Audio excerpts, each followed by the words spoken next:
Olá, meus alunos! Vamos dar continuidade à nossas aulas de gestão de pessoas, continuando a falar sobre recrutamento, falando sobre as técnicas e os procedimentos, certo? Então, vamos lá.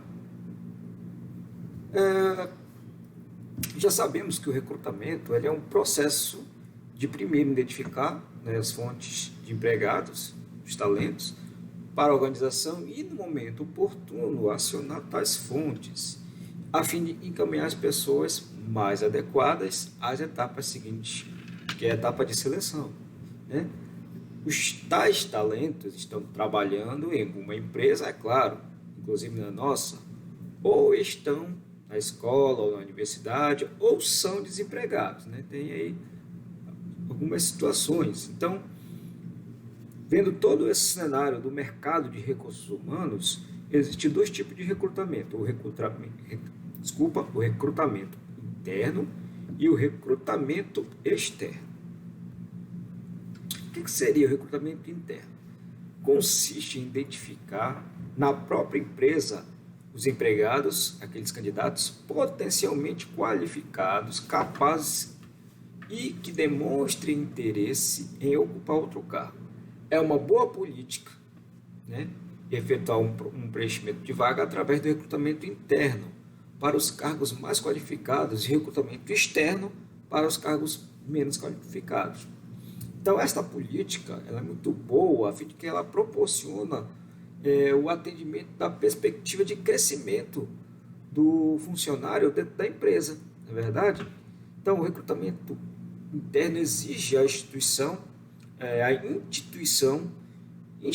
de critérios e procedimentos para conduzir o processo com transparência e sem discriminação. Então, por isso que é importante fazer um planejamento sobre o recrutamento interno. Bem, técnicas, a gente vai ver algumas técnicas de recrutamento interno. Primeiro, o inventário de talentos, né? Pode ser também chamado de inventário, mapa, banco, até pool de talentos, né? Então, o conceito, porém, é sempre o mesmo, que é o quê? Organizar um arquivo, né, com todas as pessoas da empresa cadastradas no segundo cargo que ocupam, né, suas qualificações, habilidades, competências, e em muitas organizações é utilizada a intranet, no caso, para organizar esse tipo de cadastro. Então, o que é o inventário de talentos? É como se fosse um arquivo de todos os funcionários, né, com as suas qualificações, com as suas habilidades, né? Caso abra um cargo em algum outro setor que aquele funcionário pode ocupar, ele vai fazer parte do processo de seleção. Quadro de substituição. Então, quadro de substituição é o quê?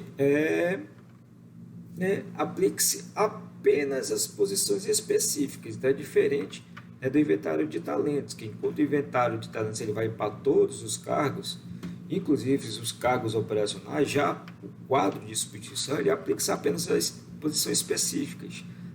Pode ser chamado também de quadro de remanejamento e são utilizados em planos de sucessão, né? É um plano de sucessão, uma estratégia para substituir rapidamente ocupantes de posições chaves da organização.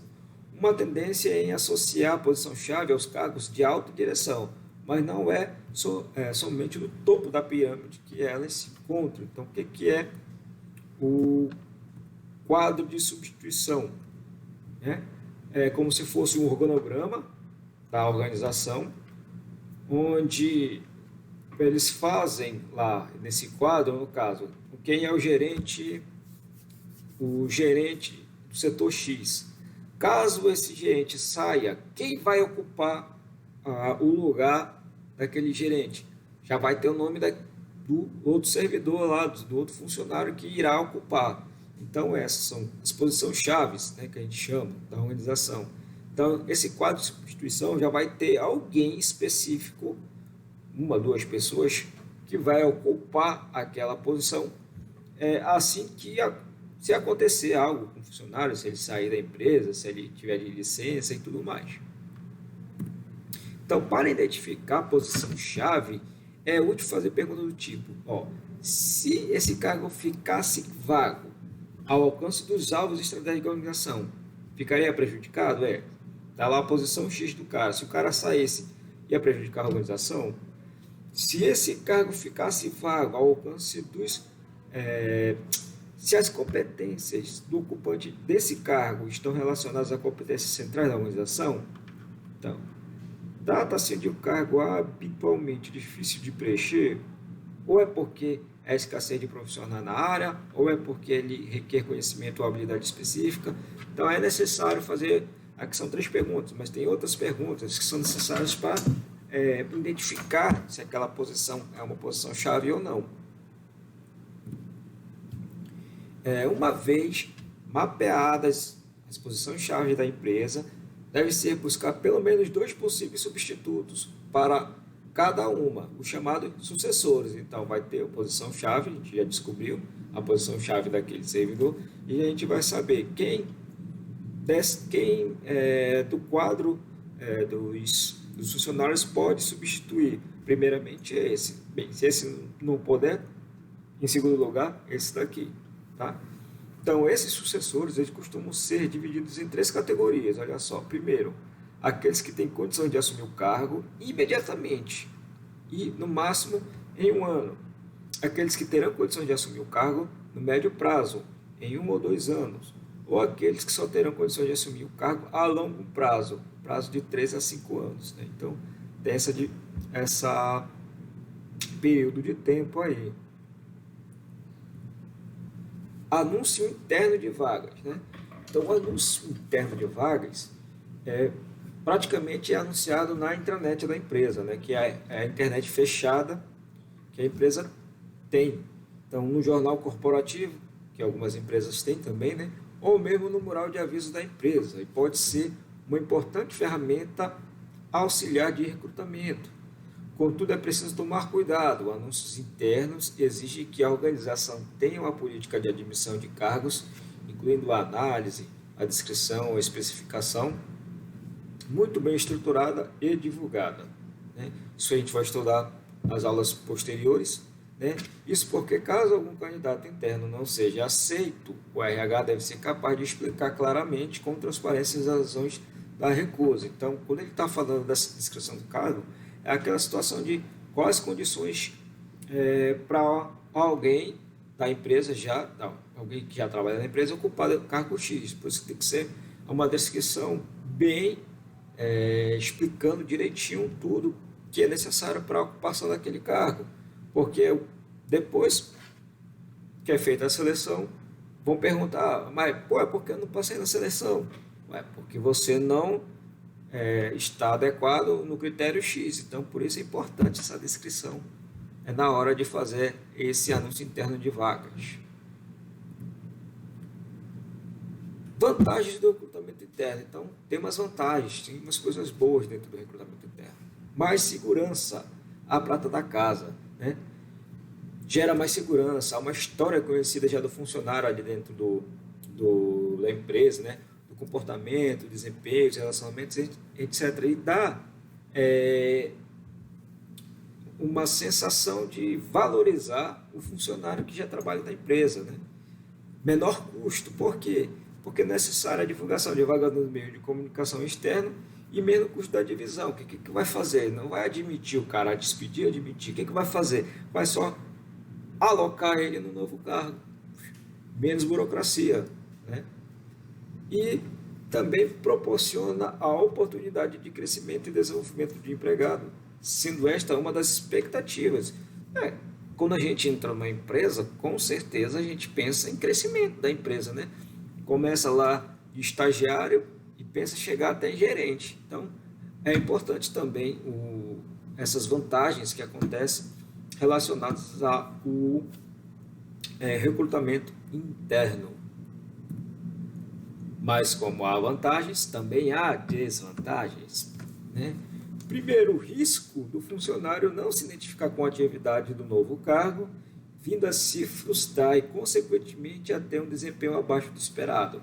O cara passou no processo de seleção, foi para o novo cargo, mas de repente ele não conseguiu se identificar com aquele cargo, apesar de ter aumentado o salário e tudo mais, alguns benefícios, mas ele não conseguiu se identificar com aquele cargo, ele acaba se frustrando e, consequentemente, o que acontece? O desempenho dele cai, né? Também existe um alto nível de motivação e qualificação de um grande número de empregados de todos os níveis hierárquicos para buscarem oportunidade de promoção de crescimento. Então, todos os funcionários precisam ter um alto nível de motivação, né? Com vontade de crescer, com vontade de fazer a empresa crescer. Maior desafio para a organização em termos de crescimento, para que possa oferecer oportunidade de crescimento para os empregados e esses estão preparados para receber as promoções. Então, é ligado esse segundo com o terceiro que a gente acabou de falar.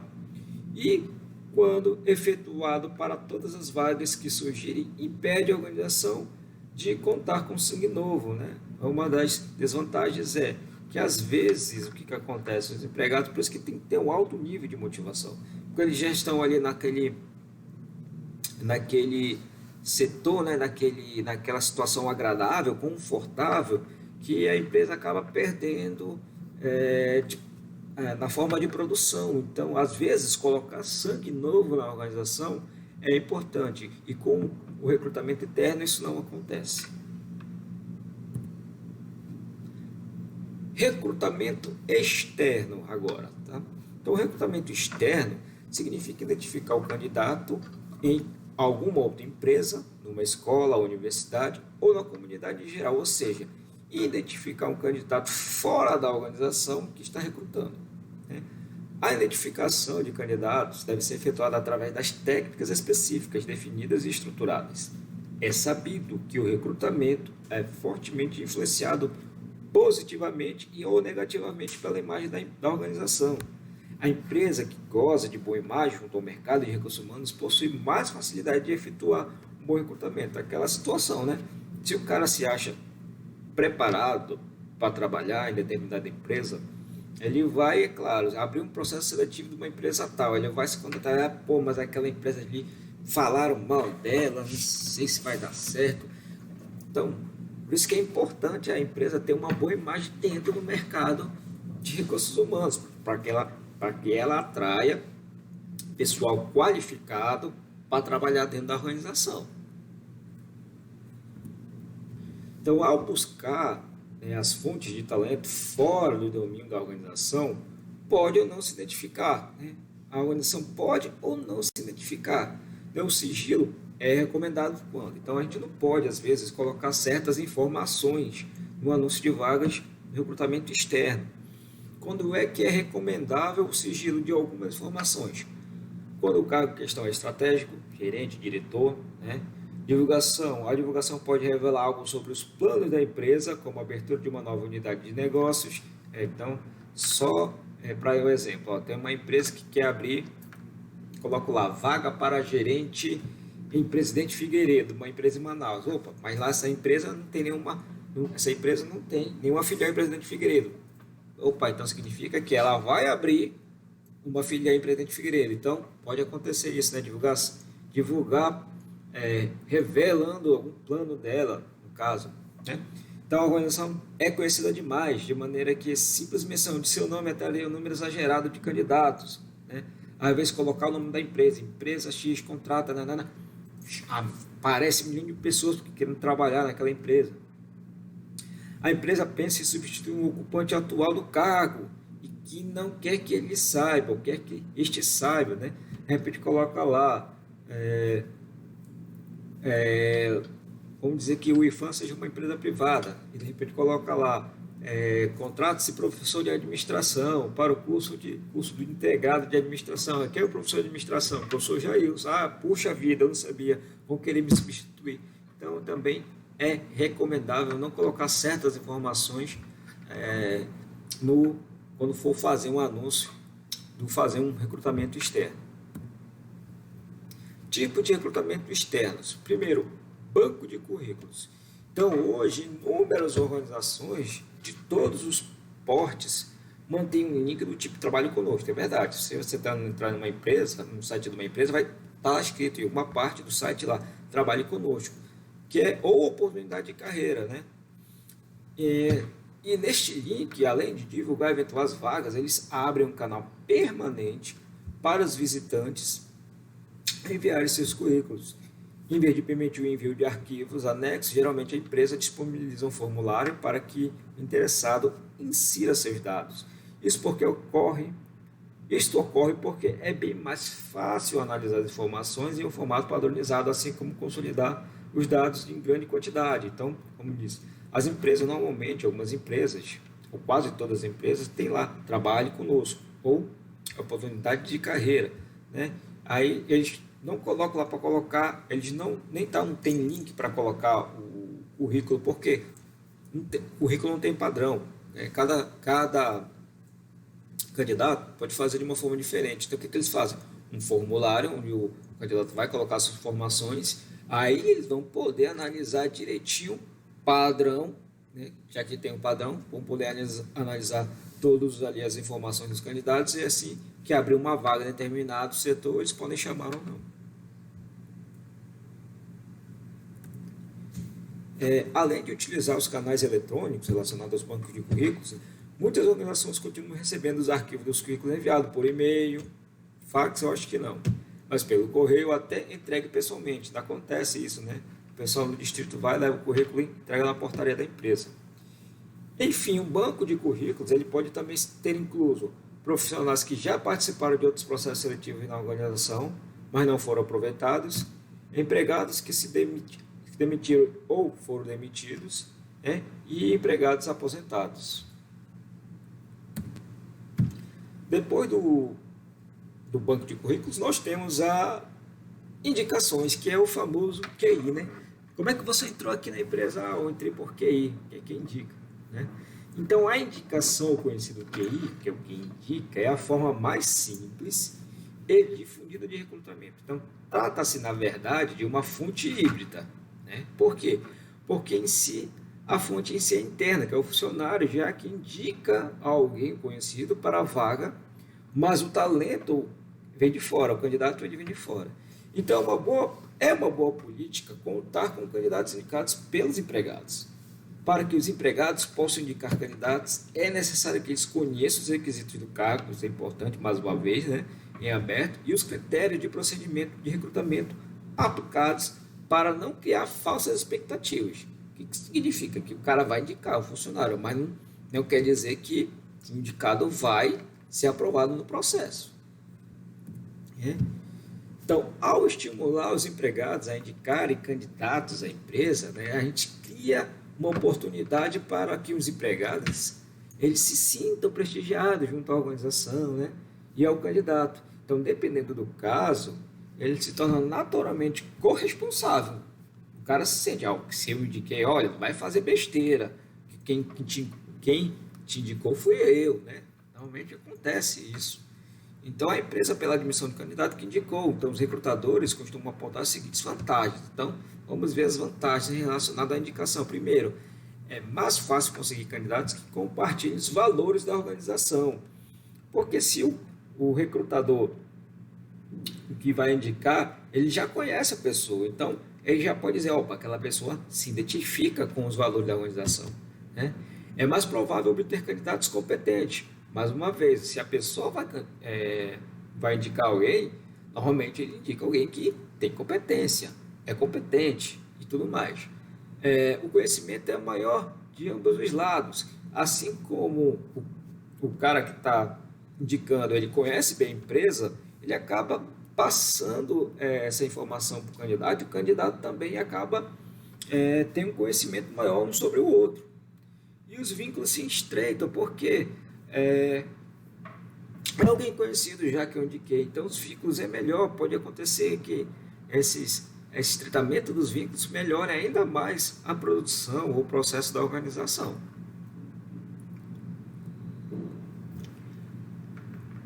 Todavia, é claro, se faz necessário tomar alguns cuidados no recrutamento por indicação. Primeiro, a indicação não significa contratação, né? Como eu falei, não é porque a pessoa indicou alguém que aquele alguém vai ser contratado para a empresa, depende muito, não é de responsabilidade dele o processo de seleção da pessoa que indicou, é de responsabilidade do RH.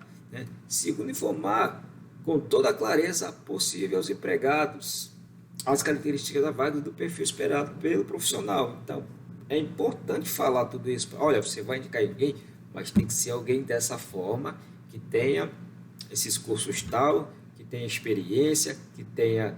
Então, tem que falar direitinho a clareza dos empregados, para o cara não, de repente, indicar alguém que não esteja dentro dos padrões que a empresa está necessitando. E terceiro, deixar claro para a pessoa que indica que está, não é responsável pelo sucesso ou fracasso da contratação. Às vezes, a pessoa que é indicada por dentro para a organização por alguém que já está lá dentro, acaba achando que a pessoa não ajudou de nenhuma forma ele, porque tu não me ajudou a entrar. Mas o sucesso ou fracasso vai depender da pessoa que está sendo indicada, não a pessoa que indicou. A pessoa que indicou já está lá dentro. A não ser que a pessoa faça parte do processo de seleção, né, que trabalhe ali dentro do processo de seleção. Senão, a responsabilidade é de quem foi indicado, que tem que fazer valer a sua indicação. Outro tipo de recrutamento externo são os anúncios. Né? A gente viu os anúncios internos e agora vamos ver os anúncios externos. Tá? Então, veicular anúncios de emprego é um outro método efetivo de recrutar, já que o anúncio pode alcançar a audiência mais ampla do que as indicações por empregados ou dos espontâneos não solicitados. Muitos recrutadores anunciam como uma parte-chave de esforços. Então, o anúncio de um emprego descreve o cargo e os benefícios, identifica o empregador, dizem o que estão interessados, como podem candidatar-se. O anúncio é uma forma mais conhecida de fazer propaganda a respeito do emprego. Tá? Então, as antigas agências de empregos, né, alguns tipos de recrutamento externo, nós temos as consultorias especializadas. O que seria? São as antigas agências de emprego que tinham antigamente. Hoje tem um nome mais charmoso, né? Essas agências de empregos, elas se desenvolveram muito e hoje oferecem uma gama de serviços diferenciados bastante profissionais. E se tratando de recrutamento de profissionais, existe basicamente dois tipos de serviços, os voltados ao profissional e os voltados à empresa. Então, as agências de empregos, elas se remodelaram durante o tempo e hoje, basicamente, elas ficam divididas entre os serviços prestados para o profissional e os serviços prestados para a empresa. Então, o primeiro tipo são os chamados Replacement Consultants, isso, tá? Que é as consultorias de relocação. Então, na prática, isso aqui é relacionado aos profissionais.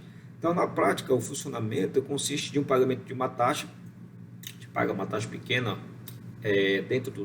para aquela empresa, por parte do profissional para exibir o seu currículo em sites de consultoria.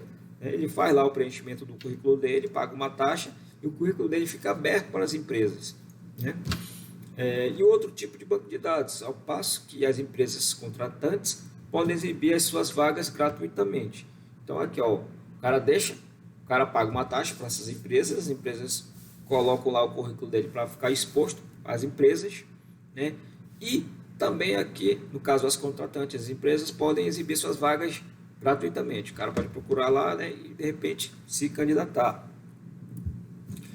O segundo tipo são os serviço prestado para atender às necessidades das empresas, né, que foi do profissional, que são as Search Consultants, consultoria e recrutamento, que se encarregam de todo o processo de recrutamento, incluindo a seleção. Então, aqui essas empresas, que a organização, no caso, que vai contratar, é como se fosse uma consultoria, um trabalho terceirizado. Ela que vai, aquela empresa que vai fazer todo o processo de recrutamento e seleção e já deixar o funcionário na porta da empresa praticamente. Né? Então, ainda um serviço especial desenvolvido para as grandes organizações, que são as multinacionais, chamado Safety Heart Hunter, que é caça-talentos. né, que visa recrutar e selecionar altos executivos ou profissionais especialistas, técnicos e científicos que geralmente estão empregados e muito bem empregados, né? São aquele pessoal que vai pegar aquela empresa que quer pegar o cara lá da outra empresa lá que ele é muito bom no que ele faz, e geralmente as empresas buscam profissionais dessa forma. Então, gente, esses são os dois tipos de recrutamento: recrutamento interno e o recrutamento externo. Espero que vocês tenham entendido essa aula. Se houver alguma prática na apostila, façam a prática e até o nosso próximo encontro. Tchau! Isso é tudo bem, pessoal.